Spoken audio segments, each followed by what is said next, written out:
Portanto, irmãos, suplico-lhes que entreguem seu corpo a Deus, por causa de tudo o que ele fez por vocês. Que seja um sacrifício vivo e santo, do tipo que Deus considera agradável. Essa é a verdadeira forma de adorá-lo. Não imitem o comportamento e os costumes deste mundo, mas deixem que Deus os transforme por meio de uma mudança do seu modo de pensar, a fim de que experimentem a boa, agradável e perfeita vontade de Deus para vocês. Amém. Se assente, irmãos, por favor.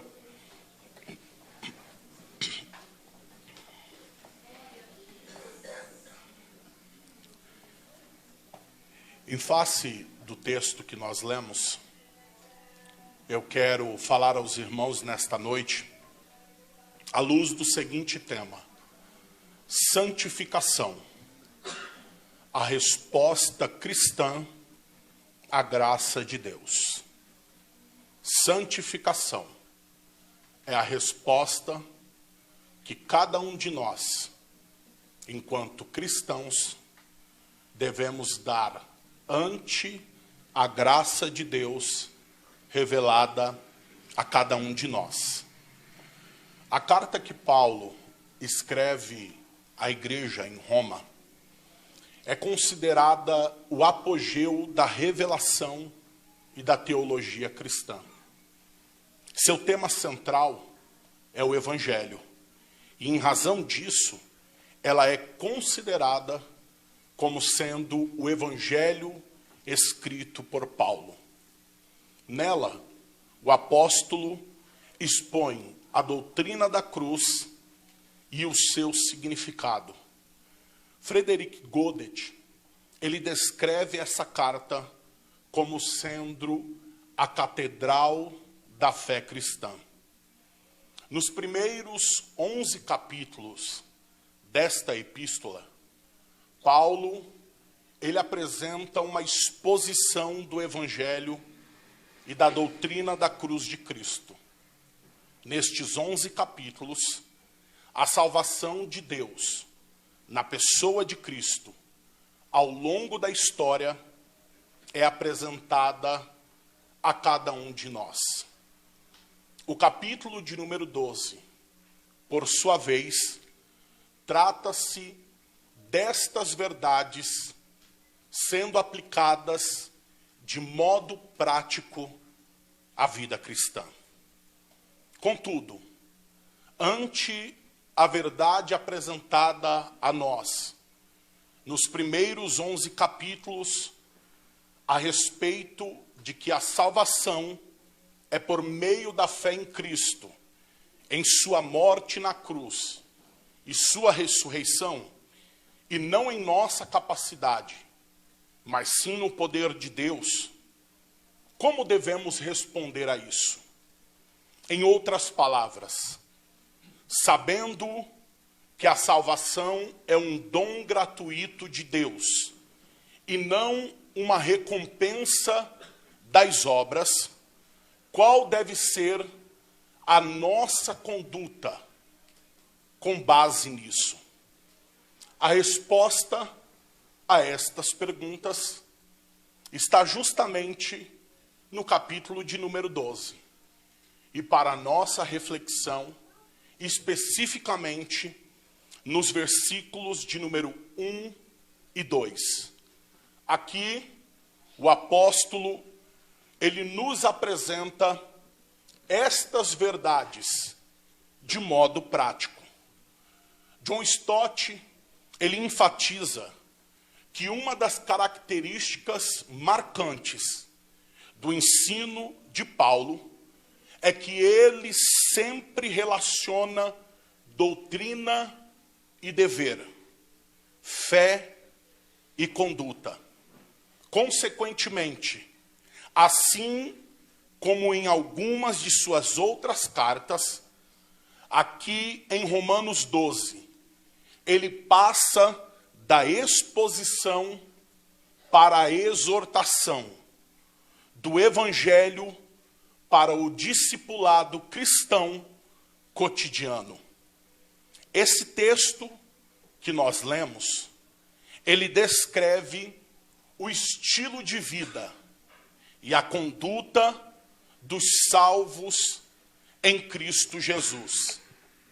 Nesses versículos, Paulo caracteriza a santificação como um distintivo relacional com Deus. Ou seja, a nossa relação com Deus, ela é demarcada, caracterizada e evidenciada por meio da santificação. Logo, a santificação, ela é o estilo de vida e a conduta dos salvos em Cristo Jesus.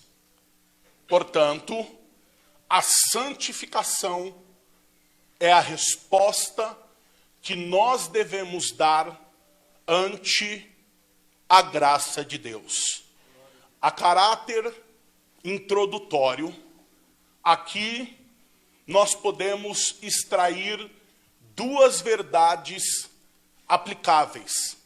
Primeiro, a santificação, ela é resultado, ela é fruto da salvação. Ou seja, ninguém é salvo porque se santifica, mas todo aquele que foi salvo em Cristo, ele busca incansável e agonicamente viver em santificação. Segundo, a santificação, na verdade, é evidência salvífica. Ou seja, é a santificação que aponta aqueles que foram e são salvos em Cristo Jesus. Não são os dons, porque o próprio Paulo afirmou que dons e vocação são sem arrependimento. Ou seja, é possível que alguém pregue, é possível que alguém cante, é possível que alguém manifeste cada um dos dons, sejam eles os dons do Espírito, sejam eles os dons ministeriais, e ainda assim vá para o inferno, porque não são os dons que evidenciam aquele que é salvo em Cristo Jesus. Não é o pregar, não é o cantar que identifica os salvos em Cristo Jesus, mas sim uma vida de santificação. O que é santificação? Devemos nos perguntar isso, porque infelizmente santificação sempre foi caracterizado como um relacional dogmático. Há alguns anos atrás, e ainda há alguns que assim hoje pensam, por exemplo, que santificação se relaciona com a roupa que você veste, que santificação se relaciona com o ir ou não ir em determinados locais, com comer ou não comer certas comidas, com ouvir ou com não ouvir determinadas músicas. Contudo, santificação é algo mais profundo e precisamos entender para que assim esse termo tão caro à teologia cristã não seja esvaziado de seu real sentido e seja totalmente banalizado por questões estéticas e superficiais. Meyer Pirman, grande teólogo pentecostal, ele aponta 5 significados para o que é santificação. Primeiro, ele nos aponta que santificação significa separação. É quando algo ou alguém é separado para Deus e para o seu serviço. Segundo, ele nos aponta que santificação também significa dedicação. E isso é quando um objeto ou uma pessoa era dedicado a Deus, ao seu serviço e ao seu reino. Terceiro, santificação é purificação.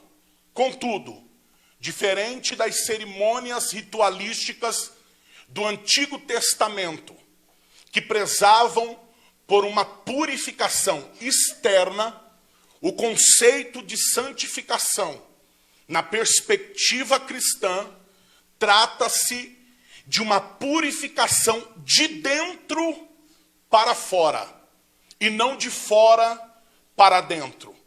É por isso que Jesus, ele disse que o que torna o homem sujo não é o que entra, mas é o que sai, porque a boca fala do que há em abundância no seu coração. Quarto, santificação é consagração, é auto-consagrar-se a Deus. E quinto, santificação é serviço, é trabalho, é dedicar-se à sua vida, os seus esforços e tudo que há em si em prol da causa do reino e da pessoa de Jesus Cristo. Contudo, isso são aspectos teóricos a respeito do que é santificação. O que seria santificação do ponto de vista prático, de modo objetivo? Na carta aos Romanos, no capítulo de número 6, e o versículo de número 11, o apóstolo Paulo, ele vai dizer as seguintes expressões: da mesma forma, considerem-se mortos para o poder do pecado e vivos para Deus em Cristo Jesus. Aqui, Paulo, ele deixa claro que para Deus, nós, os que estamos em Cristo, já estamos mortos para o pecado. Então, nós devemos viver de acordo à forma que Deus nos entende. A ideia aqui de Paulo, ela é de certo modo genial. Quando Paulo diz, considerem-se como mortos para o pecado, mas vivos para Deus, em Cristo Jesus, a ideia que ele tem em mente é que todo cristão deve andar com um atestado de óbito no seu bolso. A ideia de Paulo é que todo cristão deve andar com o seu próprio atestado de óbito no bolso. Aqui, obviamente, é uma linguagem figurada. Agostinho de Hipona, que é um dos pais da igreja, ele foi um homem muito perverso, de vida promíscua, antes da sua conversão a Cristo. Foi um homem que possuiu muitas amantes. Após se converter a Cristo, um dia, andando pelas ruas da cidade, uma de suas ex-amantes o encontrou. Ao vê-lo, ela começou a gritar na rua: Agostinho, Agostinho. Quando ele a viu, ele começou a acelerar os passos, ao que ela insistiu mais forte ainda: Agostinho, Agostinho, sou eu. Ao que ele virou-se para ela e respondeu: eu sei que você é você, mas eu já não sou mais eu. Eu estou crucificado por Cristo. Logo, já não vivo mais eu. A minha vida foi sepultada no batismo de morte com Cristo. E em Cristo eu ressuscitei um novo homem para a glória de Deus Pai. Aleluia. Vejamos então, à luz do texto, a santificação sob duas perspectivas. Em primeiro lugar, vejamos o que é santificação na vida devocional. Paulo diz no versículo 1, portanto, ou seja, aqui há um conectivo com tudo que ele disse anteriormente. É uma conclusão. Ou seja, em face de tudo que eu estou dizendo, eu digo a vocês agora: irmãos, suplico-lhes que entreguem o seu corpo a Deus, por causa de tudo que ele fez por vocês. Que seja um sacrifício vivo e santo, do tipo que Deus considera agradável. Essa é a verdadeira forma de adorá-lo. Aqui Paulo, ele usa a linguagem cultica, ou seja, a linguagem do culto, como descrição da relação entre o cristão e Deus. E aqui ele faz um paradoxo. Ele utiliza-se de uma linguagem de culto, porém fazendo um efeito de comparação. Veja que aqui Paulo, ele aponta para um culto que é diferente de uma outra ideia. E qual seria essa outra ideia? Paulo aqui tem como pano de fundo em sua mente o culto da antiga aliança, que era caracterizado basicamente por um sumo sacerdote, que somente ele poderia entrar no Santo dos Santos, um animal irracional que era imolado para ser oferecido como holocausto pelos pecados do povo. Paulo, então, ele faz um paradigma. Quando ele diz aos irmãos para que eles entregassem os seus corpos a Deus, em razão de tudo que Deus havia feito por eles, ele diz, porém, e isso não pode ser feito como era feito antigamente. E isso não pode ser feito no mesmo modelo que era feito antigamente.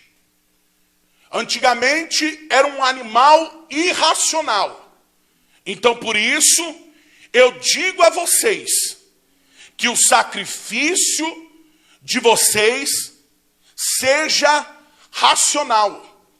Em algumas linguagens, a expressão que está no texto é essa: que o vosso culto seja um culto racional. Aqui Paulo, ele faz um efeito de comparação, mostrando que agora o culto é superior ao culto da antiga aliança. Não havia entendimento. E o interessante é que quando ele usa a expressão racional, a sua ideia não é outra, senão espiritual. Eu repito, quando Paulo diz que o vosso culto seja racional, racional ali quer dizer espiritual. Por quê?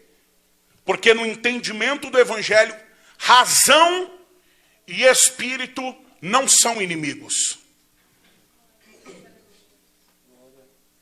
Não são opostos. Não trabalham um contra o outro.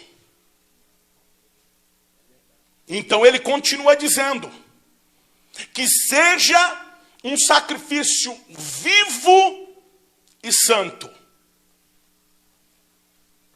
do tipo que Deus considera agradável. O sacrifício agora não é mais por meio de animais irracionais que eram imolados, que eram mortos. Ao contrário, agora você tira o animal do altar e apresenta a si mesmo como um sacrifício. Porém, você o faz com vida e não com morte. Você o faz com vida e não com morte. Lawrence Richards, ele comenta a esse respeito dizendo: em vez de corpos queimados em algum altar, o cristão requer uma entrega diária dos nossos membros vivos para fazer a vontade de Deus. William MacDonald, ele corrobora dizendo: como cristãos e sacerdotes, não nos apresentamos a Deus com um corpo de animais imolados, mas com o sacrifício espiritual de uma vida submissa. João Calvino, ele acrescenta: por corpos, Paulo tem em mente não só a nossa pele e osso, mas a totalidade do que somos compostos. Ele adotou essa palavra para que pudesse designar mais plenamente tudo o que somos, pois os membros do corpo são instrumentos pelos quais executamos os nossos propósitos. Aqui então, nós podemos extrair 3 verdades aplicáveis. Primeiro, as nossas vidas, elas devem ser um culto a Deus. Apesar de tradicionalmente nós termos definido estas 2 horas, aonde nos reunimos para cultuar, para adorar a Deus como culto, o entendimento bíblico de culto é: você acordou, você já está cultuando. Você vai para o trabalho, você está cultuando. Você entra na internet, você está cultuando. Você está na escola, na faculdade, você está cultuando. A nossa vida, ela é um culto contínuo e ininterrupto a Deus. Mas Paulo diz aqui no texto que o culto tem que ser da forma que Deus se agrada. O seu culto está agradando a Deus?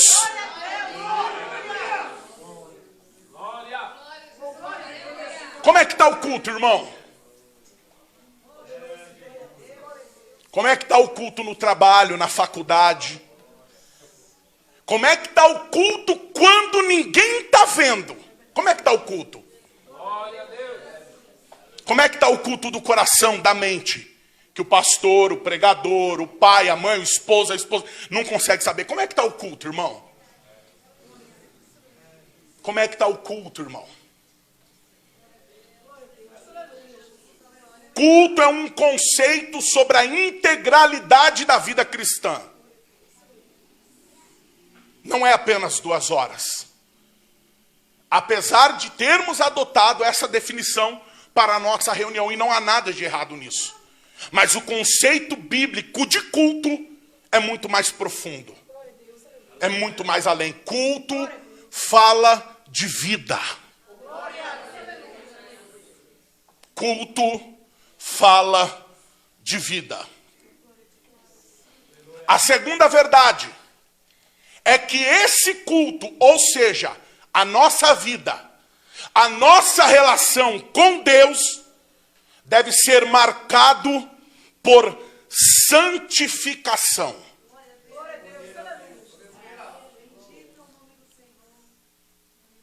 Deve ser marcado por santificação. E lembre-se, santificação não é roupa. A santificação, sim, ela direciona a roupa, mas ela não é roupa em si. Não é o cabelo, não é a barba, não é isso. Não é isso. Não é isso que a Bíblia trata a respeito de santificação. Quer ver eu te dar um exemplo do que não é santificação? Jesus tinha 12 discípulos que posteriormente se tornaram apóstolos. Dentre eles estava Judas. E eu vou perguntar aqui em caráter didático, tá, irmãos? Judas era apóstolo de Jesus? Vamos lá, Judas era apóstolo de Jesus? Sim. Judas foi chamado por Jesus? Sim. Judas viu Jesus fazer milagre? Sim. Por meio de Judas, Jesus operou milagre? Sim. Não tem temor de falar não, sim. Só que a Bíblia diz que na última ceia Jesus disse assim: um entre vós é um diabo. É Jesus que disse isso, não é o pastor Wesley não, irmãos. Um entre vocês é um diabo. Nós sabemos a quem Jesus estava se referindo.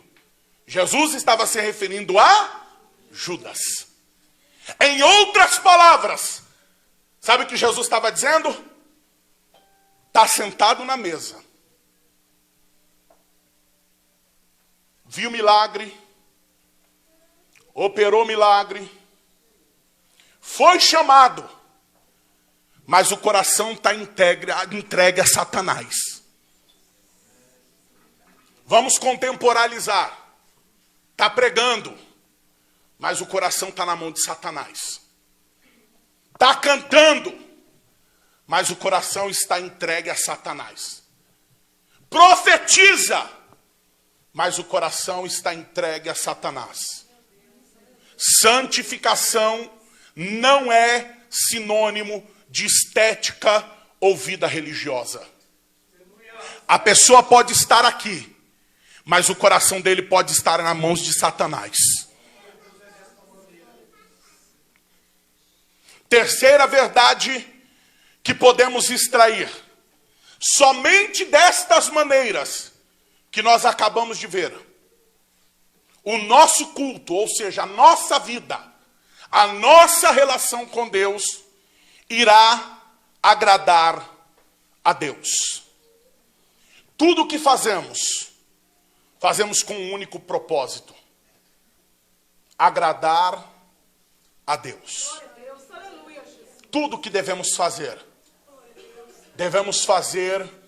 com um único propósito: agradar a Deus. Todas as nossas ações, todos os nossos pensamentos, toda a nossa vida, ela deve ter um único propósito: agradar a Deus. Agradar a Deus. Agradar a Deus. Agradar a Deus. Agradar a Deus. Agradar a Deus.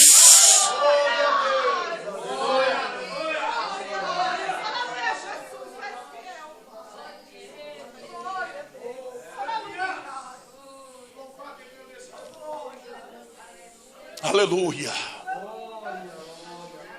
Aleluia. Aleluia.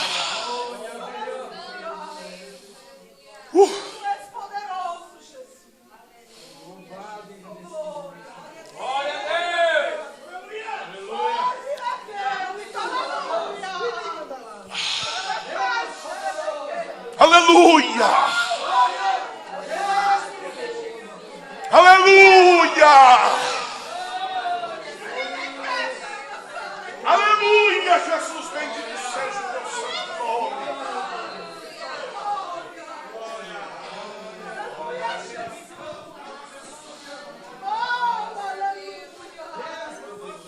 Aleluia.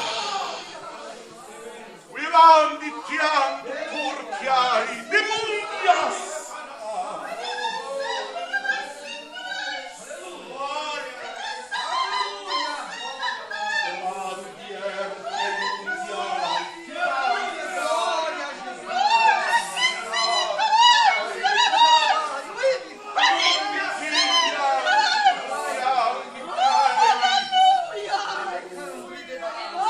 Ó Espírito de Deus, move os nossos corações para que nós busquemos agradar a Deus. Nós não estamos aqui por causa do homem, de pastor, de pregador, de pai, de mãe, esposa ou esposa.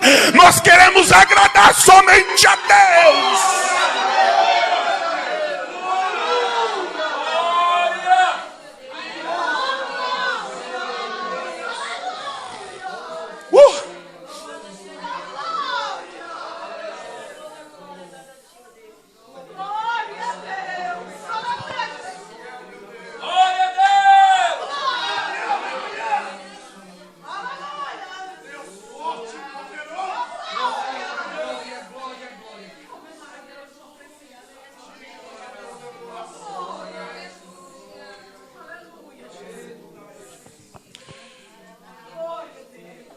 Mas em segundo lugar, Paulo fala a respeito da santificação na vida pública. Primeiro, Paulo fala da santificação na vida devocional, na nossa relação com Deus. No secreto, no recôndito, começa no coração. Agora, Paulo trata da santificação do cristão na vida pública. Porque, apesar de sermos cristãos, não somos eremitas. Não vivemos isolados da sociedade. Pegamos ônibus, vamos ao trabalho, faculdade, que é o meu caso, do irmão Rodrigo e de alguns outros irmãos. Nos relacionamos com parentes não cristãos. Então, nós temos uma postura a adotar na vida pública. Porque a vida cristã não é um convite ao isolamento. Porque para onde nós formos, a sede do pecado no homem, que é o coração, estará lá. Então o convite é a vivermos em santificação na vida pública, nos ambientes públicos. No versículo de número 2, Paulo diz: não imitem o comportamento e os costumes deste mundo, mas deixem que Deus os transforme, ou seja, a nós, por meio de uma mudança do seu modo de pensar, a fim de que experimentem a boa, agradável e perfeita vontade de Deus para vocês. Aqui Paulo faz um contraste entre a vida cristã e o mundo. E Paulo aponta que o cristão não deve viver de acordo com os padrões do mundo. Mas primeiro precisamos nos perguntar, o que é mundo? Será que mundo na Bíblia está falando, por exemplo, da praia?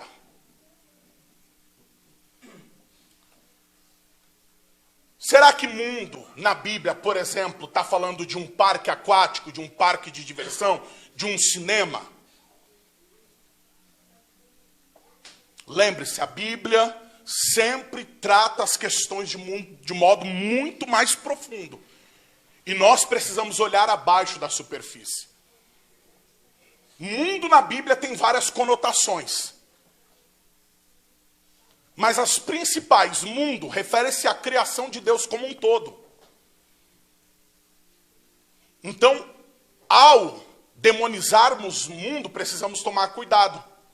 Porque a Bíblia diz que os céus manifestam a glória de Deus. Então, se eu não faço distinção em mundo e digo que o mundo é do diabo, eu estou dizendo que aquilo que Deus criou é do diabo. Devemos ter cuidado. Mas quando a Bíblia trata de mundo em um sentido antagônico, pejorativo, a Bíblia está falando de um sistema. Por exemplo, em 1 João ele diz assim no capítulo 5, verso 19: sabemos que somos de Deus e que o mundo está no maligno. Ali ele não está falando da criação. Ali ele está falando de um sistema. Dentro desse sistema contém cultura, religião, filosofias, esportes, entretenimento. Ele está falando de um sistema. E qual é o ponto alto desse conceito? Satanás é o príncipe deste mundo. É Paulo quem diz isso. Lembra quando Satanás leva Jesus na última tentação ao alto de um monte? O texto diz que ele mostra a Jesus os reinos do mundo. E diz, se prostrado me adorar, eu te darei. Ali ele está falando de sistemas. Que ele é o príncipe. Ele é o cabeça. Então Paulo aqui, quando fala de mundo, e que o cristão não deve viver de acordo ao mundo, é disso que ele está falando. Ele está falando de um sistema que contém diversas coisas, inclusive religião, e que Satanás é o príncipe deste mundo. Phillips, ele parafraseia esse texto aqui, dizendo assim, não permitam que o mundo ao redor os force a se encaixar em seus moldes. Não permitam. William MacDonald, ele traz para nós uma definição que fica mais clara ainda. Mundo aqui se refere à sociedade ou sistema elaborado pelo homem na tentativa de obter a felicidade sem Deus. O príncipe desse mundo é Satanás. Sabe onde surge esse conceito teológico de mundo? No Éden. Porque Deus disse o quê? Comerás livremente de tudo que há no jardim, menos da árvore que está no centro. Aí o texto descreve que aquela árvore era o conhecimento do bem e do mal. E por que ali surge o conceito de mundo? Porque quando Adão e Eva comem daquela árvore, a ação deles está dizendo: nós não queremos e dependemos de Deus para viver, para sermos felizes. Nós queremos viver de modo contrário à vontade de Deus. Felicidade sem Deus. Ali surge o mundo. Esse mundo que Paulo está falando. É ali que surge. Augustus Nicodemos, teólogo brasileiro, ele diz que para se referir à humanidade decaída, corrompida e perdida, que se rebela e se opõe contra Deus, assim como seus valores e conceitos. Isso é mundo. É isso que Paulo está dizendo. Não se deixem ser amoldados por ele.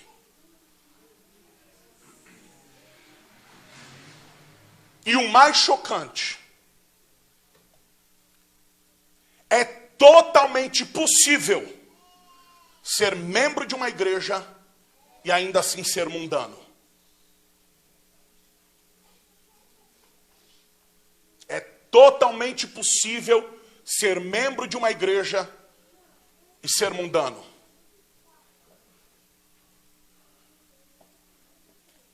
Fofoca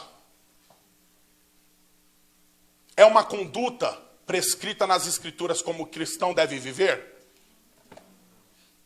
Mundano.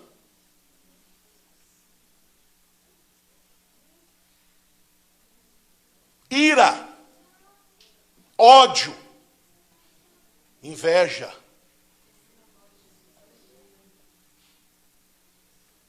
Não gosto desse irmão.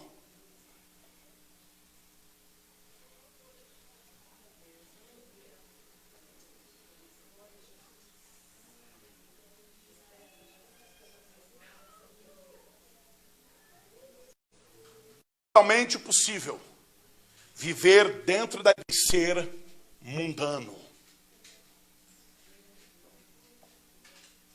É totalmente possível nunca usar uma bermuda na vida e ser mundano.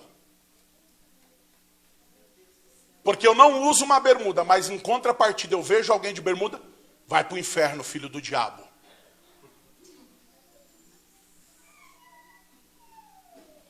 É totalmente possível não usar uma calça e ser mundano. Porque eu vejo uma irmã de calça e digo, vai para o inferno, Jezabel meretriz.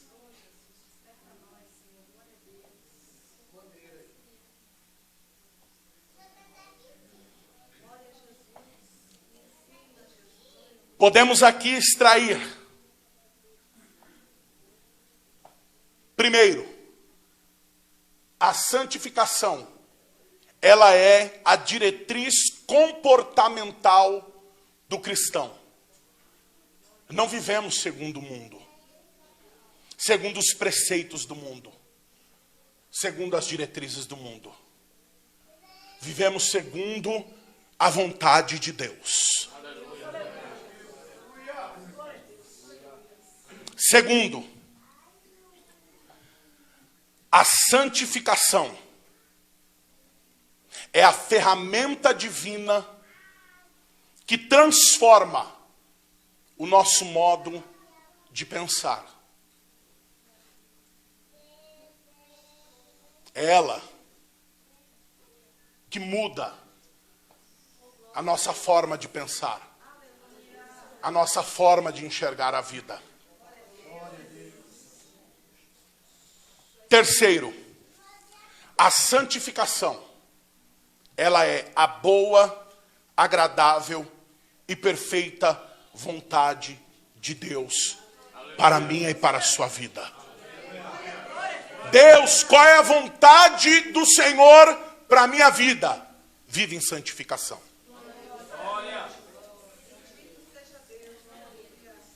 Senhor, qual é a vontade do Senhor para a minha vida? Vive em santificação. Senhor, qual é a vontade do Senhor para a minha vida? Vive em santificação. Senhor, o que o Senhor me chamou para fazer? Vive em santificação. Senhor, o que devo fazer nessa situação? Faça segundo a santificação. Senhor, como devo agir neste caso? Haja conforme a santificação.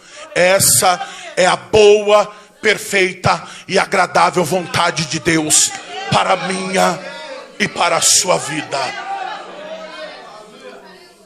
Vamos orar.